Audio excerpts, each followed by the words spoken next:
Hi everyone, today we're going to be analysing how Brighton set up against Arsenal from their weekend's fixture at the Wembley. In what was a pivotal fixture for both teams, this match had valuable points on the line for whoever came out winners. Arsenal looking to push forward and get back on track with their title race, and Brighton trying to reach the coveted land of European football.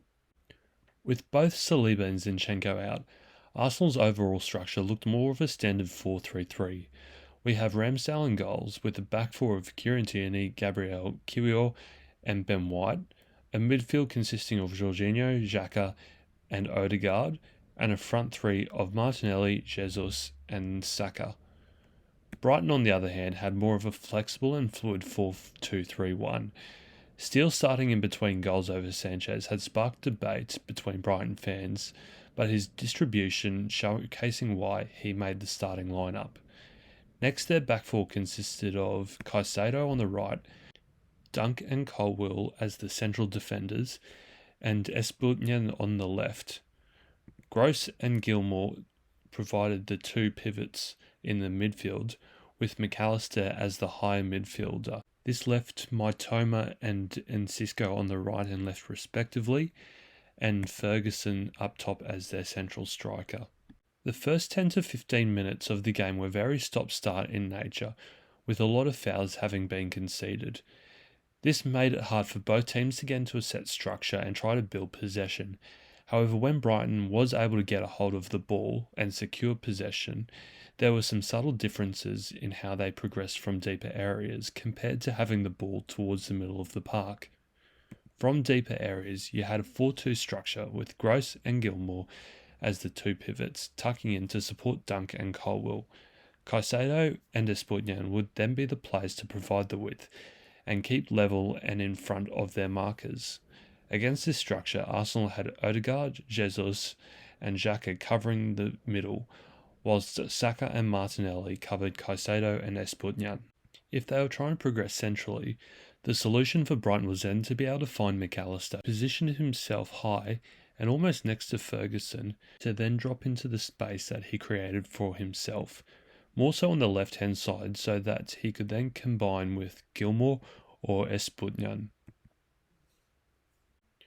Recognising McAllister as the progressive option, Jorginho then started to get more tied to him when McAllister started to drift out wide. With most of the midfield options covered, and Arsenal starting to press higher, Brighton then looked to go more direct.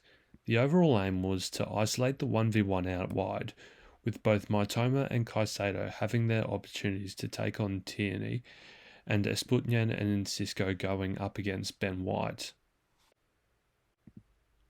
Here we see the two examples of Brighton going more direct. With Mitoma coming on the inside in this example, this leaves the channel open for Caicedo to bomb forward. And in the second example, we see the 1v1s out wide with Mitoma against Tierney and Enciso on Ben White. As the team got set more towards the middle of the park, there were a couple of differences in their structure compared to when they were deeper. The first difference being the positioning of Gross, acting as the second pivot to support Duncan Colwill. Once he recognised that they were comfortable on the ball higher up the field, Gross would push higher and position himself in the half space between Ferguson and Mitoma. As a result, Xhaka ended up following, which would then flatten out Arsenal's midfield line, so it looked more like a set 4-4-2 block. However, when Arsenal placed more pressure on Duncan Colwill, Gross stayed as the double pivot. Another difference we saw was that both Caicedo and Espulnian tucked inside, and what that did was narrow off Saka and Martinelli, so then the wide players, and Enciso in particular, could then drop off and receive the ball facing forward.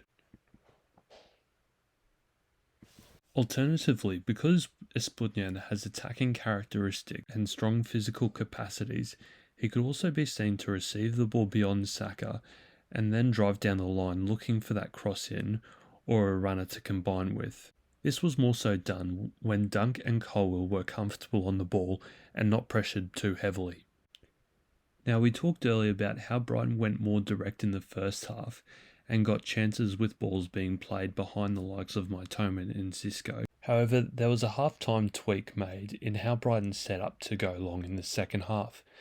Having been positioned on the right-hand side for the latter part of the second half, and Cisco starts to push across to the left-hand side just as Colwell or Steele is about to go long. As a result, you end up with Brighton's two best ball carriers on the same side. This intention was more clear in the second half when we saw two opportunities within 10 minutes of the whistle. Their second opportunity, which led to their first goal, came in the 50th minute with Mitoma receiving the ball from the long pass and holding up against Ben White. This delay then allows Espunian to push forward and overlap around Mitoma, cross into Cisco for an uncontested header on goal. With that win, Brighton still have a 7-point gap between themselves and a high-flying Liverpool after their string of 6 wins on the bounce, whilst Arsenal's title hopes are all but faded away. Thank you for watching.